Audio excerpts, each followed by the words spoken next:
திருமணத்திற்கு பின் சட்டம் படித்து பிரசவத்துக்கு அடுத்த நாள் ஜவ்வாது மலையிலிருந்து சென்னை சென்று தேர்வெழுதி சிவில் நீதிபதியாகி சாதித்து காட்டியுள்ளார் 23 வயது பழங்குடியின பெண் திருமதி ஸ்ரீபதி. பழங்குடியின கிராமமான புலியூரைச் சேர்ந்தவர் ஏலகிரியில் படித்துக் கொண்டிருக்கும் போதே ஆம்புலன்ஸ் ஓட்டுநர் திரு வெங்கட்ராமனுடன் திருமணமாகி குழந்தைக்கும் தாயானார். திருமணத்திற்கு பின் சென்னையில் அம்பேத்கர் சட்டக்கல்லூரியில் BL பட்டப்படிப்பை திருமதி ஸ்ரீபதி முடித்தார். இந்நிலையில் இரண்டாவது முறையாக கருவுற்ற அவர் சிவில் நீதிபதி தேர்வில் வெற்றி பெற தீவிரமாக படித்து வந்தார். கடந்த ஆண்டு TNPSC சிவில் நீதிபதி தேர்வு தேதிக்கு 2 நாட்களுக்கு முன்பு அவர் இரண்டாவது குழந்தைக்கு தாயானார். பிரசவமான இரண்டாவது நாளிலேயே ஜவ்வாது மலையிலிருந்து கணவர் உதவியுடன் சென்னைக்கு காரில் பயணித்து அவர் தேர்வு எழுதினார். தேர்வு முடிவுகள் தற்போது வெளியான நிலையில் பழங்குடியினர் பிரிவில் முதல் பெண் நீதிபதியாக திருமதி ஸ்ரீபதி தேர்வாகியுள்ளார்.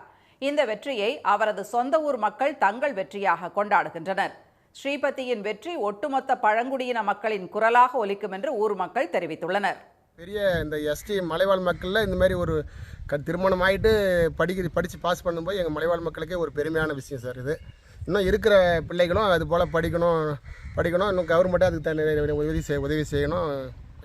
படிக்கிறதுக்கு உதவியெல்லாம் செஞ்சால் இன்னும் நிறைய படித்து முன்னேறதுக்கு வாய்ப்பு. சிலருடைய மறுக்கப்பட்ட உரிமைகளையும் பேசப்படாத வழிகளையும் சொல்லக்கூடிய இடத்துக்கு அந்த நீதி அரசு போக போகிறாங்க. அவங்க தொடர்ந்து மலைவாழ் மக்கள்னா இந்த ஜவ்வாது மலை மட்டும் கிடையாது, தொடர்ந்து மலைவாழ் மக்களினுடைய பிரச்சனைகளையும், அதாவது ஒடுக்கப்பட்ட மக்களினுடைய வழிகளையும் பிரச்சனைகளையும் தன்னுடைய தீர்ப்பின் மூலமாகவோ அல்லது இந்த பொது சமூகத்துக்கு சொல்லக்கூடிய இடத்துல உயர்ந்திருக்கிறது எங்களுக்கு பெருமையா ரொம்ப சந்தோஷமா இருக்கு. என் மொழியிலே என்னால் ஜெயிக்க முடியும், என்னால் முன்னுக்கு வர முடியும் அப்படின்னு சொல்லிட்டு ஒரு பெருமையை தான் இது தந்திருக்கு. ப்ரெக்னன்சி டைமில் படிக்கணுன்றதே பெரிய விஷயமா இருக்கும்.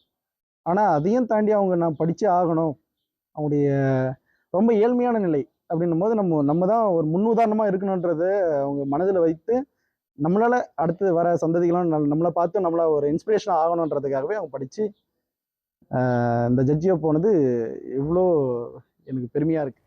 விளிம்பு நிலையில் உள்ள மக்களும் கல்வியின் மூலம் தங்களை உயர்த்தி கொள்ள முடியும் என்பதற்கு பல உதாரணங்கள் உள்ள நிலையில் அந்த பட்டியலில் திருமதி ஸ்ரீபதியின் பெயரும் இடம்பெற்றுவிட்டது.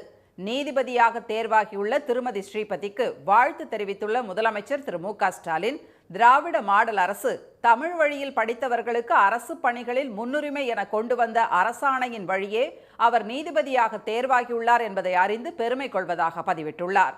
சமூக நீதி என்ற சொல்லை உச்சரிக்க கூட மனமில்லாமல் தமிழ்நாட்டில் வளைய வரும் சிலருக்கு ஸ்ரீபதி போன்றோரின் வெற்றிதான் தமிழ்நாடு தரும் பதில் என அவர் தெரிவித்துள்ளார். உடனுக்குடன் செய்திகளை தெரிந்து கொள்ள சன் நியூஸ் பெல் ஐகானை கிளிக் பண்ணுங்க.